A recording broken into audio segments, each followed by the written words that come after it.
It is better to be feared than loved if you cannot be both. Power divides into two blades. One is direct, the visible strike of command. The other is indirect, the silent pressure that bends outcomes without open display. Both can rule a throne, but each carries different risks and rewards. Direct power is the army at the gates, the leader whose word is law. Indirect power is the advisor whispering from the shadows, the hand that never swings yet dictates every movement. You face the same choice daily: confront openly or maneuver quietly. History shows both paths. Machiavelli observed rulers feared for their armies, and rulers feared for their cunning. The general who crushed resistance by force earned obedience through fear. The minister who shaped decisions behind the curtain gained the same obedience without bloodshed. Each controlled the throne, one by sword, one by influence. In modern life, the battlefield is not only kingdoms, but companies. Picture a CEO who walks into a boardroom and fires a division head on the spot. That is direct power. Decisive, undeniable, and risky if overused. Now picture the board member who never raises his voice, who lets others speak, who nods once, and yet every decision reflects his will. That is indirect power, invisible, silent, and often more lasting. Both can move an organization, but only one leaves no fingerprints. You must see the difference clearly. Direct power is confrontation, the command that silences doubt. Indirect power is positioning, the influence that shapes outcomes long before commands are spoken. The one who holds both becomes untouchable. In your own life, this means knowing when to confront a problem directly, cutting waste, setting boundaries, firing weakness. It also means knowing when to shape silently, building alliances, guiding perception, making your presence felt without display. Imagine two generals facing each other across a chessboard. One swings the sword, attacking with force. The other shifts pawns with patience, cornering the king until no move remains. Both win, both conquer, but the second wins without exhaustion, leaving his army intact. Your task is not to choose one path forever. Your task is to wield both, to recognize when the sword is needed and when the shadow suffices, confront when hesitation would kill authority, maneuver when silence will let others reveal their weakness. Hold the sword in one hand, the shadows in the other. The first throne you must conquer is not made of stone or guarded by soldiers. It is the throne inside your own skull, the seat of thought where every decision begins. Fail here, and you surrender before any battle starts. Win here, and you can walk into storms with an unshaken command. Power is born in perception, and perception is ruled by where you place control. Psychologists call this the locus of control, the belief that outcomes depend on either your own choices or outside forces. Those who rule themselves anchor control within. Those who do not hand the crown to chaos. If your mind believes fortune governs all, you will move like a servant waiting for orders. If your mind believes discipline and choice govern, you stand like a king on his throne, directing ministers and armies. The mind is a fortress under siege. Every hour, media, advertising, and propaganda pound the gates like siege engines.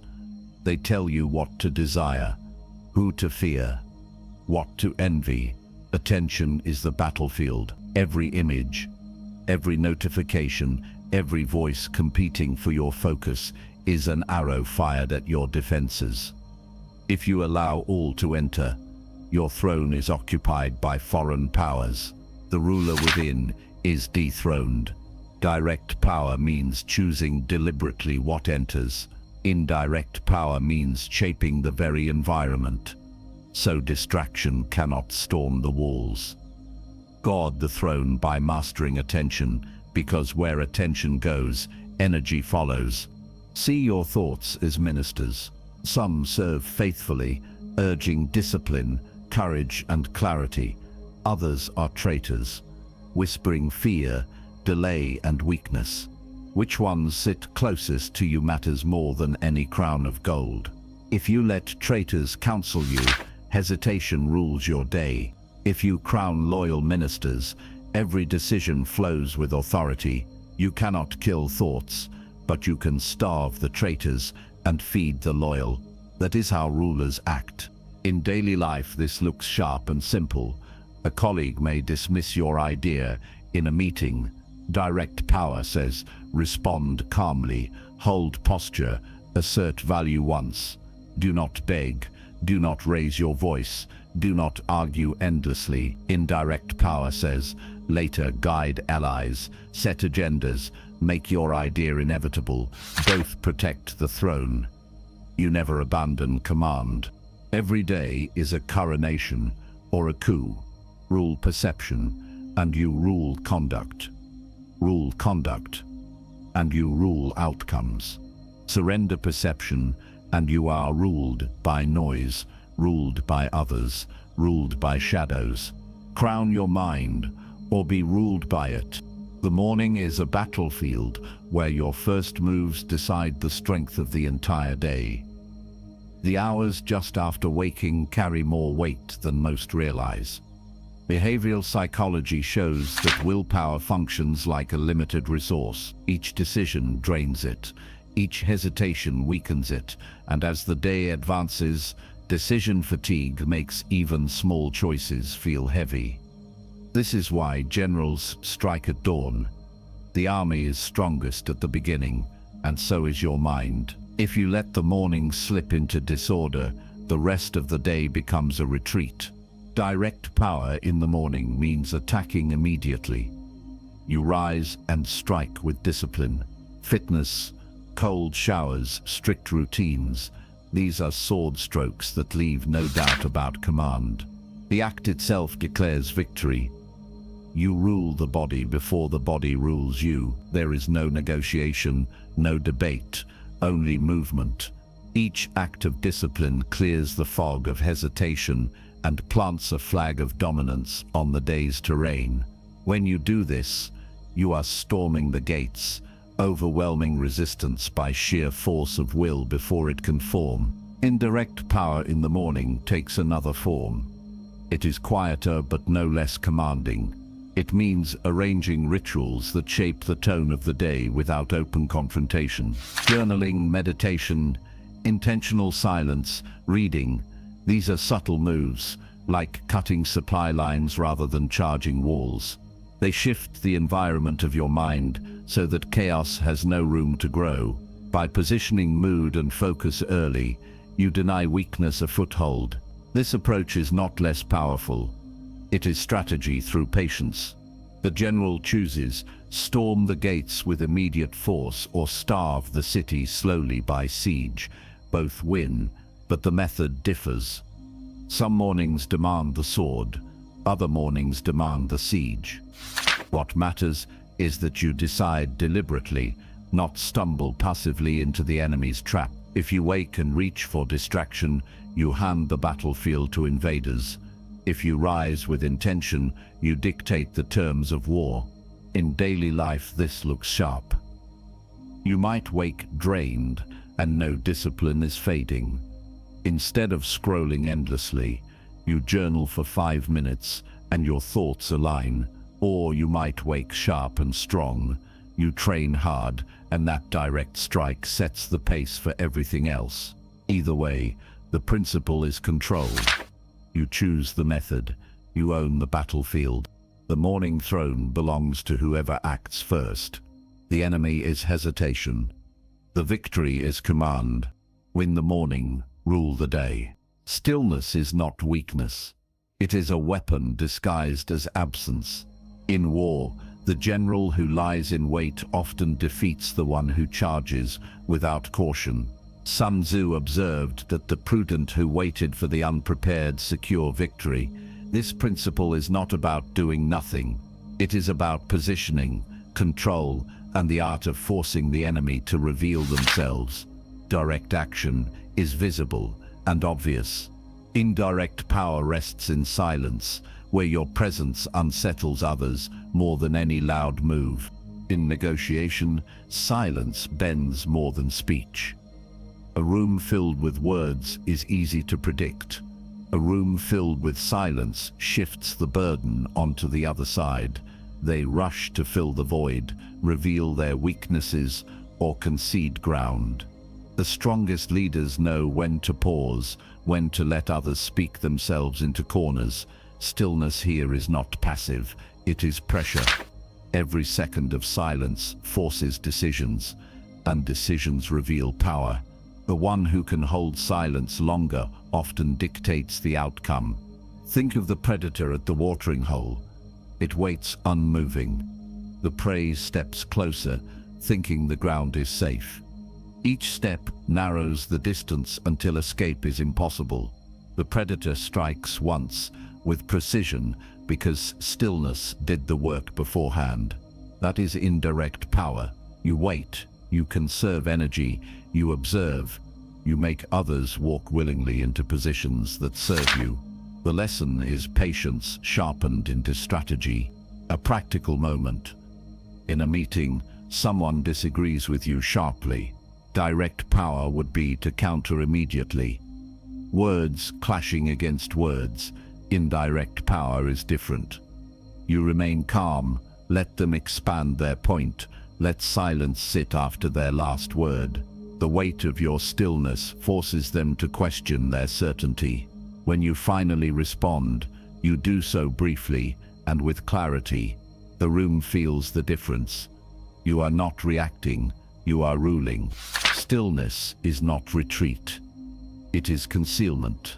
A sword hidden behind the back carries more tension than one swung recklessly.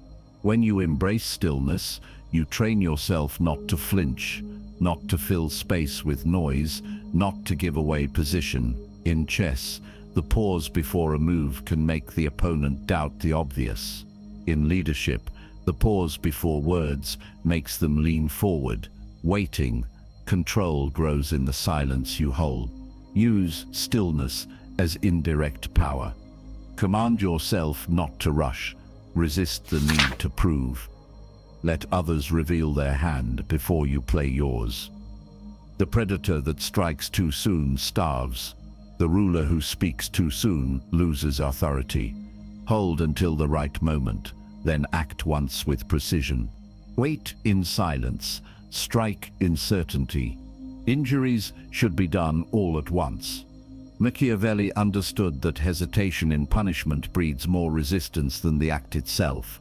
Power falters when it drags out judgment, when it bleeds authority slowly instead of cutting decisively. Direct power thrives on ruthless elimination, the single strike that removes weakness completely. A ruler who lingers appears uncertain. A leader who hesitates trains others to test them again. The decisive act ends questions. Think of your life as a kingdom. Every tie, every habit, every compromise is either a soldier or a saboteur. Toxic relationships, unproductive routines, lingering doubts, these are enemies inside your walls. Allow them to remain, and they multiply, undermining strength from within. The path of direct power demands severance. Cut them in one move. Do not negotiate endlessly with what drains you. Do not offer repeated chances to what already proved disloyal. End it clearly once, with no retreat. Modern life shows the same truth. A company tolerating a failing division watches it spread decay across the whole. A leader who fires quickly, though harsh in the moment, preserves the larger order. In personal life, the same applies. A friend who repeatedly disrespects your time is not corrected by 10 warnings. One decisive boundary is the true remedy. Weak. Maybe next time it will change. Strong. This ends now. Weakness delays, strength ends. The ruler who cuts once rules firmly.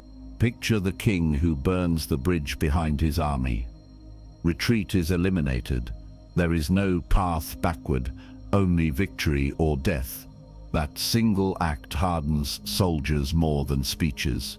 Survival forces strength when the escape route is destroyed. In your life, burning the bridge means removing the fallback that lets you slip. Delete the number, quit the habit, dismantle the option that weakens you. Without retreat, your only path is forward. In practice, ruthless elimination does not require cruelty, it requires clarity. You remove what no longer serves, not to punish endlessly, but to preserve the throne. When disagreement arises, you hold the line calmly. If someone resists your boundary, you do not debate, you repeat once, firmly, and withdraw energy from the dispute. The conversation dies because your decision already stands. Stillness after a decisive act is louder than endless arguments. Hesitation is poison. Prolonged correction breeds contempt. Half measures teach others that persistence will wear you down. But one clear act of finality earns respect, even from those who lose. Authority is not cruelty. It is the courage to end what corrodes without apology. Strike once and rule without repetition. Power often works best from behind a mask. The strongest rulers did not reveal their full intent. They cloaked it, let others see what was useful, and kept the rest hidden. Indirect power thrives in disguise, because perception is as important as command. What people believe about you often carries more weight than what is true. The mask becomes a weapon, not of deception for its own sake, but of strategy. To reveal everything is to give away your position. To conceal with skill is to shape the battlefield before the first move is made. History gives clear examples. Elizabeth I of England mastered theatre as politics. She charmed nobles with displays of grace, staged her image as a virgin queen, and projected strength through performance. Her power did not rest only on armies, but on the illusion of unity and loyalty she cultivated. The mask let her rule without showing every calculation. She understood that people follow not just authority, but the story of authority. The mask allowed her to write that story herself. Modern life runs on similar principles. Social media has turned image into a throne of its own. Influencers craft a version of themselves, designed to command attention. Some curate discipline, others project luxury, others amplify charisma, whether true or not. The crafted mask dictates how millions perceive them. That perception becomes power. A reputation reinforced daily creates indirect influence that often outweighs direct authority. People follow the mask, not the unfiltered reality. This is not fiction, it is the mechanics of persuasion in the age of attention. The metaphor sharpens when seen on the chessboard. A queen disguised as a pawn attracts no notice. Opponents underestimate her, ignore her placement, and assume she poses no threat. Yet when the time comes, she shifts and dominates the board. In your own life, the mask plays the same role. You may downplay your intent, appear smaller than you are, and wait until the position is perfect. The strike that follows is stronger because the mask concealed your reach. In daily leadership, this can be practiced with clarity. A colleague may challenge you openly in front of others. Direct power would be confronted immediately. Indirect power may mean nodding calmly, letting them speak, letting the mask of composure dominate. Later, when the setting is private, you act decisively to redirect the course. The mask here is composure. You never let emotion betray strategy. Control remains with you, even if others do not see it at the moment. The danger is not in wearing the mask. The danger is in believing it yourself. A mask must serve strategy, not vanity. It is armor, not identity. The ruler Who forgets this becomes a prisoner to the illusion. You must hold it lightly, switch it when needed, and always remember the throne is yours, not the image others worship. Command perception, guard intent. Let the mask do its work while you move unseen. Hide the hand, command the board. The throne is not lost to stronger enemies first. It is lost to the traitor within. Hesitation, delay, and weakness kill authority before any opponent has to lift a hand. Direct power often requires a strike at weakness, but the first strike must be against yourself. You cannot command armies, businesses, or relationships if you do not command hesitation. The assassin you need is not pointed outward but inward, hidden in your own hand, waiting for you to use it. The Stoics trained this way. They practiced premeditation malorum, the mental rehearsal of hardship. By imagining the worst, they killed fear before it could grow. They faced loss, pain and failure in their minds so that reality could not surprise them. The principle is sharp. Expose weakness to daylight and eliminate it before it ambushes you. A leader who denies fear remains its prisoner. A leader who names it and prepares for it cuts it down in silence. That is the inner assassin's work. High performers in every field practice this principle, whether they name it or not. The athlete who eliminates late nights, the entrepreneur who cuts distractions, the student who deletes the apps that devour attention. They strike like assassins, removing targets one by one. Weak habits do not announce themselves loudly. They hide in comfort, in convenience, in excuses that seem harmless. But each one corrodes discipline. Each one erodes command. If you do not cut them, they grow bold. If you cut them swiftly, they vanish, and authority returns to its rightful throne. Picture hesitation as a traitor in your ranks. It whispers when you are about to act. It tells you to wait, to think more, to soften. It sounds loyal, promising caution, but in truth, it sabotages authority. The inner assassin must strike here. Do not let hesitation linger. Make decisions with clarity. Execute and move forward. You can correct a choice later, but you cannot correct paralysis. Weak, I'll decide tomorrow. Strong, I have decided now. Weak, maybe I'll try. Strong, I will act. Language is the blade you use against delay. A moment of conflict shows this clearly. In a meeting, an opportunity arises for you to step forward. A voice inside tells you to hold back, to wait for perfect timing. If you listen, the chance passes. Another takes the space, and authority shifts away from you. If you act, even with imperfect words, you demonstrate command. The assassin's strike silences hesitation, and that silence speaks louder than speeches. Authority grows, not by waiting for flawless conditions, but by acting when hesitation tempts you to retreat. The throne cannot be shared with weakness. You either eliminate hesitation or be ruled by it. The assassin within must be sharpened daily, aimed first at your own flaws, never at the world until the inner court is clean. When you rule yourself with precision, external command follows naturally. Kill hesitation before it kills command. Every ruler feeds a wolf inside. One wolf is strong, direct and forceful. The other is cunning, indirect and patient.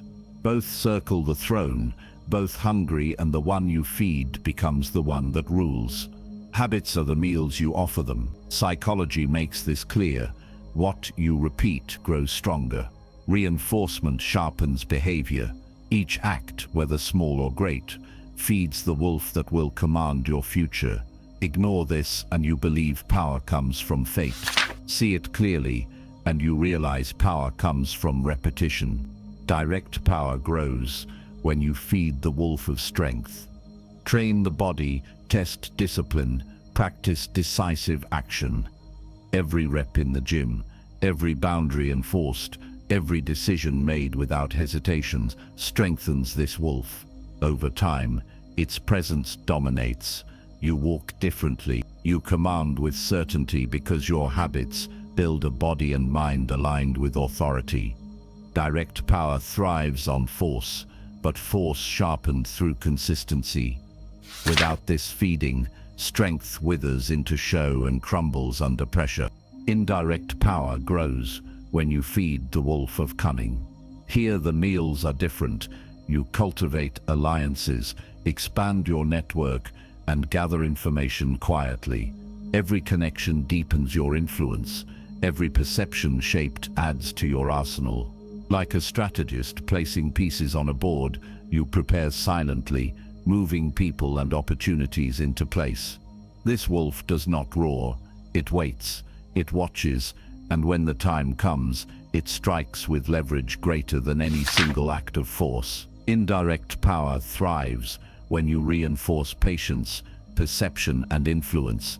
Without this feeding, cunning starves, and your moves become predictable. Picture both wolves circling in the dark. Only one will dominate the throne at a time. If you starve both, weakness rules. If you feed only one, your rule is unbalanced. A king who feeds only strength may win battles but lose the court. A ruler who feeds only cunning may weave webs but collapse under open attack. The wise ruler trains both. Some days you swing the sword, other days you weave the net. Each choice strengthens the wolf most needed for the moment. In practice, this is immediate. One person chooses to wake early, train, and begin the day with discipline. They fed strength. Another chooses to spend the morning writing messages, building networks, planning subtle influence. They fed cunning. Both paths create authority if done with intention.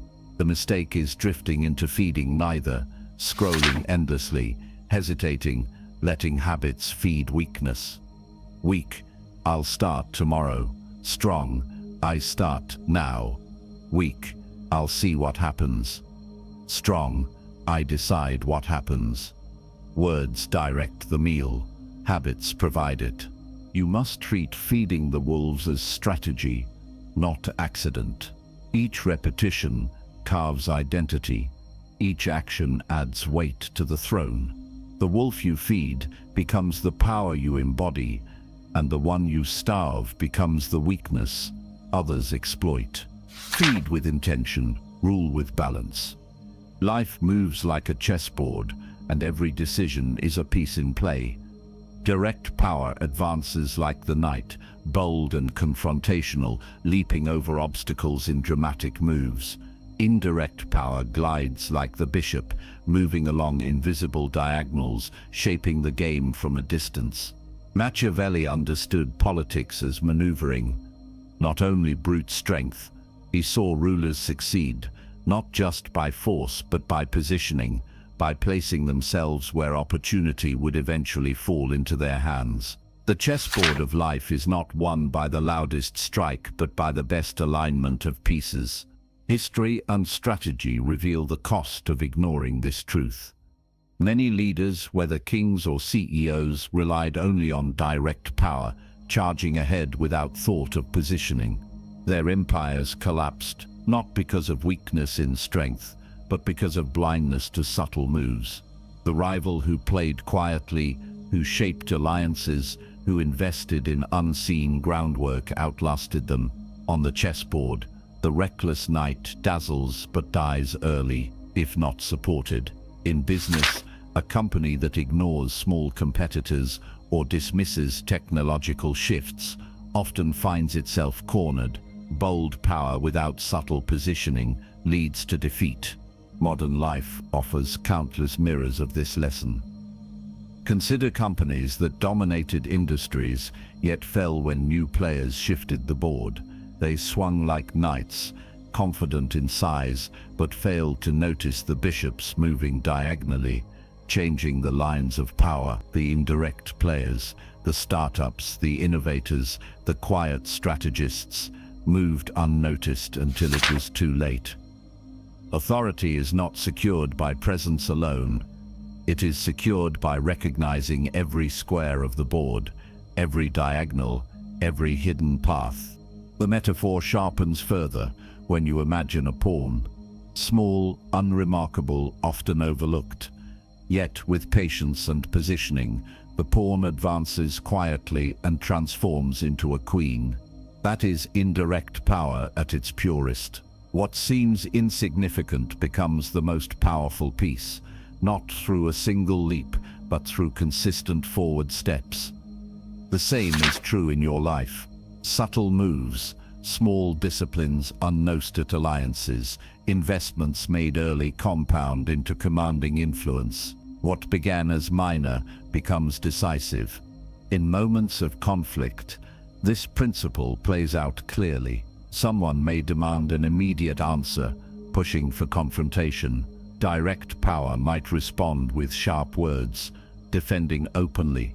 Indirect power might hold silence, deflect the pressure, and answer later with action rather than argument. The knight leaps, the bishop glides, but both serve the same purpose, protecting the king, advancing the throne. The mastery is knowing which move the board requires. Language itself shows this divide. Weak. I hope things work out.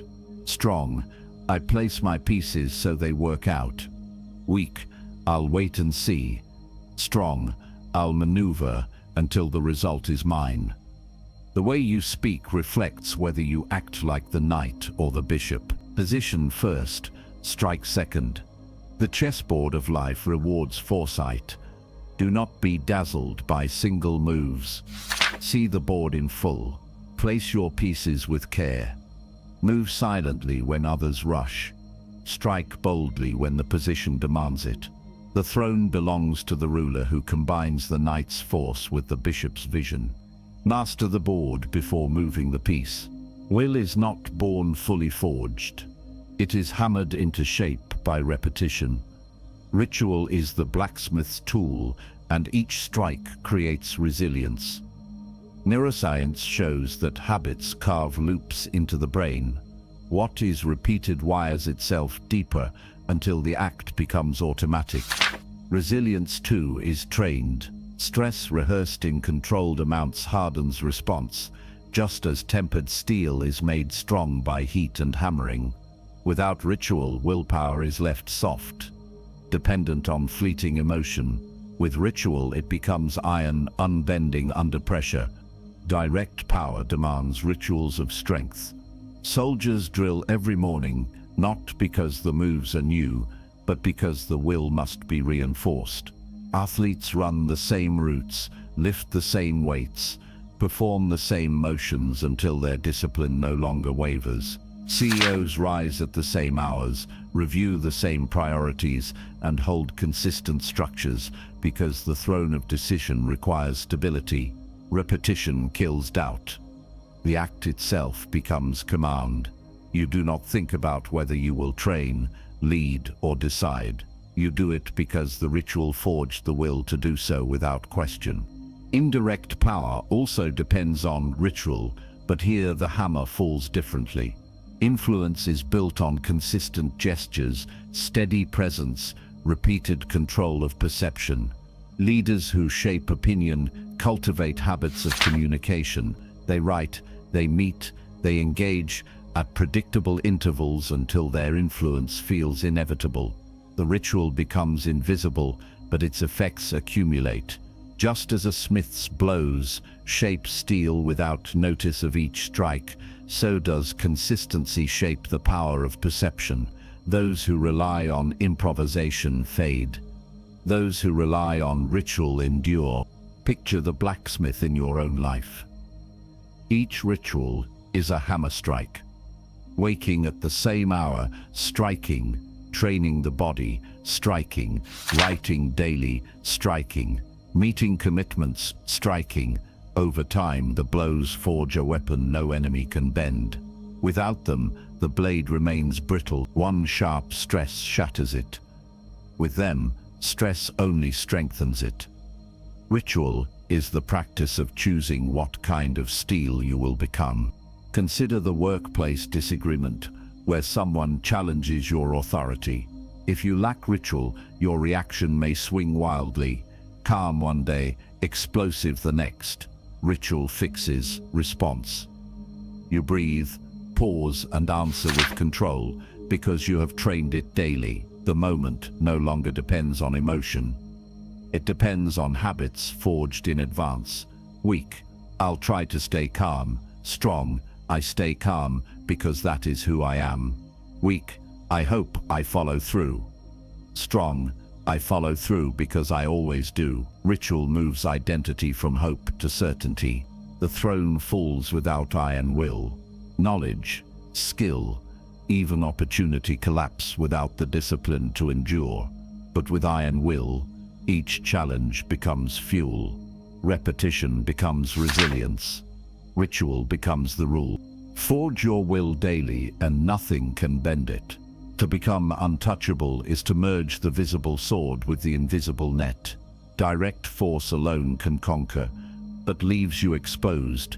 Indirect influence alone can manipulate, but risks collapse under open assault. The apex of power is the figure who rules by both presence and absence, unavoidable in action, yet unreachable in vulnerability. This is the moment when opponents realize no move against you can succeed, because you strike with one hand and ensnare with the other. History offers examples of this dual mastery. Genghis Khan was feared for his unmatched brutality on the battlefield, yet his empire endured not only because of conquest.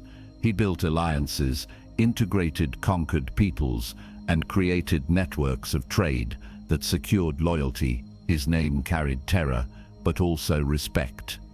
He wielded direct power through overwhelming force and indirect power through diplomacy and structure. That balance made him untouchable in his time. Leaders who command only by fear fall when rebellion gathers. Leaders who command only by fever fall when strength is tested. The untouchable leader blends both until separation is impossible. Modern figures reveal the same principle. Consider those who are unavoidable in action, yet untouchable in reputation. Their achievements dominate industries, their networks protect them, and their cultivated image shields them from attacks that would destroy lesser names. They appear on every battlefield, but never bleed where critics aim. They are both seen and unseen, bold in moves yet careful in positioning. They cannot be cornered because their influence extends beyond direct confrontation. When attacked, reputation itself fights back. This is the essence of merging force and subtlety. Imagine the predator with two claws. One strikes, swift and visible, ending resistance in an instant. The other ensnares, silent and slow, making escape impossible. The prey may avoid one, but not both. Authority works the same way. If you rely only on strikes, you exhaust yourself fighting endlessly. If you rely only on snares, others will eventually test your strength and find it lacking. But if you carry both, you dominate every encounter. Opponents cannot decide where to strike, because every path leads to their loss. In practical life, this means shaping yourself into a figure who is both decisive and untouchable. Direct power shows in the clarity of your decisions, in boundaries enforced, in action that silences doubt. Indirect power shows in the reputation you build, the alliances you maintain, the quiet positioning that makes confrontation costly for others. Someone may disagree with you sharply in a meeting. Direct power means you respond firmly, drawing the line without apology. Indirect power means that afterward your allies, your track record, and your reputation ensure the disagreement has no lasting effect. The strike and the snare together make you beyond reach. Weak. I hope they respect me, Strong, I move so they must respect me. Weak, I'll defend myself if attacked. Strong, I position myself so the attack itself becomes dangerous. Weakness waits to react. Strength makes reaction unnecessary. To become untouchable is not to avoid conflict. It is to make conflict itself powerless against you. You must wield the sword openly and weave the net silently until no one can distinguish which is greater. Presence commands fear, absence commands respect. Together, they form the throne no hand can topple. Be seen like fire, be felt like shadow.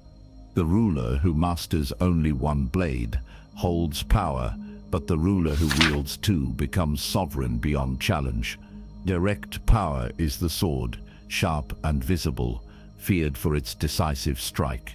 Indirect power is the shadow, subtle and invisible, feared for its silent inevitability. Life demands both. A battlefield is never won by one dimension alone. To carry the sword without the shadow is to become predictable, exposed to those who wait and watch. To weave only the shadow without the sword is to risk collapse when confrontation finally comes. True mastery lies in convergence, the union of force and cunning, until neither can be separated. On the battlefield of life, adaptability is the supreme weapon. The ruler who knows when to strike openly and when to maneuver quietly commands not only outcomes, but also perception. Picture yourself holding a sword in one hand and shadows in the other. The sword cuts through hesitation. The shadow bends the unseen currents. Together they make you untouchable. Fail to adapt, and you become prey, obvious in your habits, cornered by those who study you. Adapt with both, and you transcend the game itself, rewriting the rules so no one can play against you. This principle is not abstract. History shows it. Leaders who endured did not lean only on terror or only on favor, they blended both.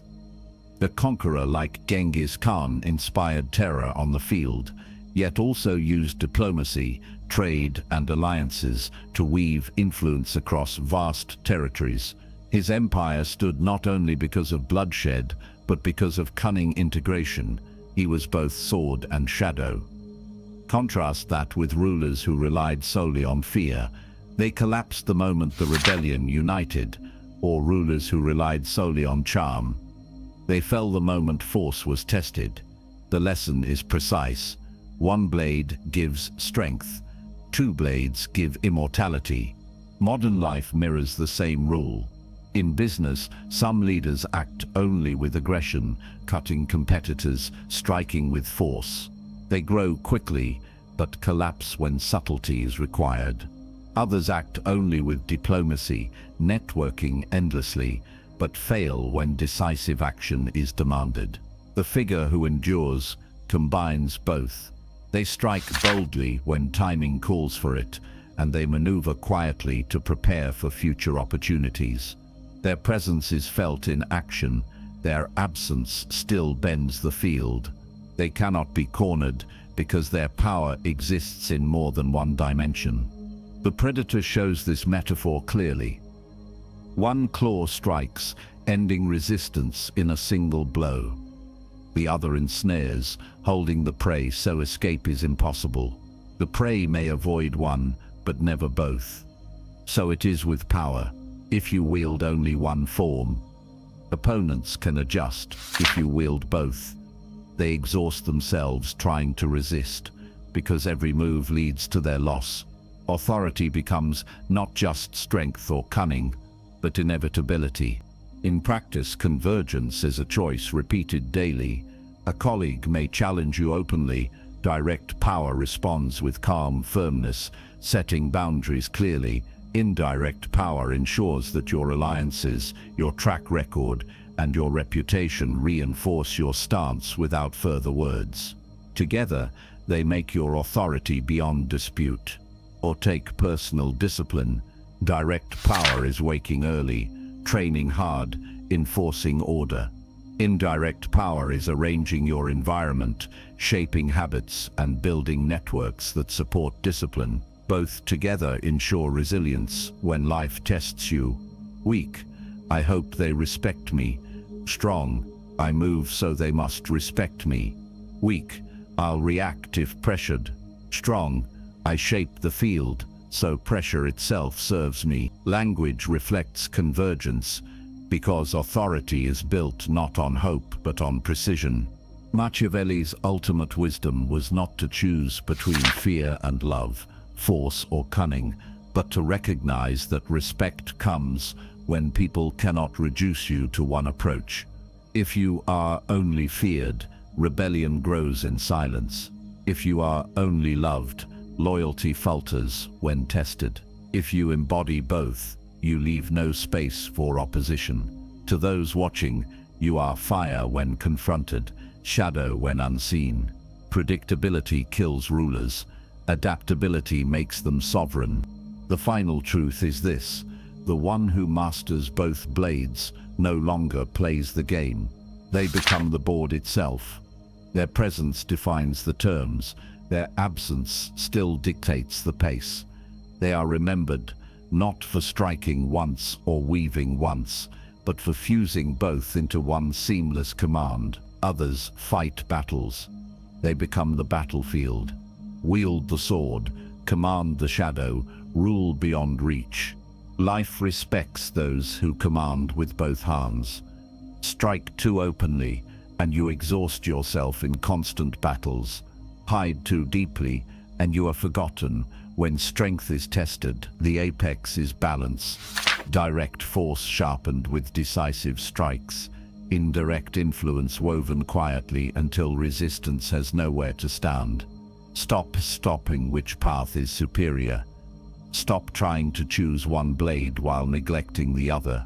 Authority demands fusion. To endure, you must wield both. In the modern world, this means building a reputation that fights for you while also acting decisively when the moment requires it. The executive who cultivates alliances and image but never acts boldly loses respect. The one who makes bold moves but neglects networks becomes isolated. Life honors those who strike when necessary and vanish when it serves. Weak, I'll wait and hope. Strong, I will act, and I will shape perception. Weak, I'll defend only when forced. Strong, I position myself so attack itself becomes costly. The throne belongs to those who master both languages. Machiavelli saw this truth clearly. He warned that rulers are respected when they are either true friends or true enemies. Respect is not earned by indecision. Respect comes when your position is unmistakable, when others know you cannot be swayed by pressure or diluted by compromise. This clarity is itself dual power. You may strike openly, or you may maneuver silently, but in both cases the outcome is certain. You cannot be reduced to half a figure. You embody presence and absence alike. The metaphor is a predator with two weapons. One claw tears, the other ensnares. Prey may avoid one, but never both. So it is with life. You must train yourself to be seen like fire when visibility serves, and to be felt like shadow when invisibility bends the field. Every day becomes a practice of duality. Train the body to wield force. Shape the mind to weave perception. Do not feed only one and starve the other. You are not complete until both blades belong to you. So this is the call. Stop choosing. Stop narrowing yourself into predictability. Become the figure who embodies both sides, who acts with precision and influences without trace. This is the path to sovereignty. Strike with steel, weave with shadows, rule with both.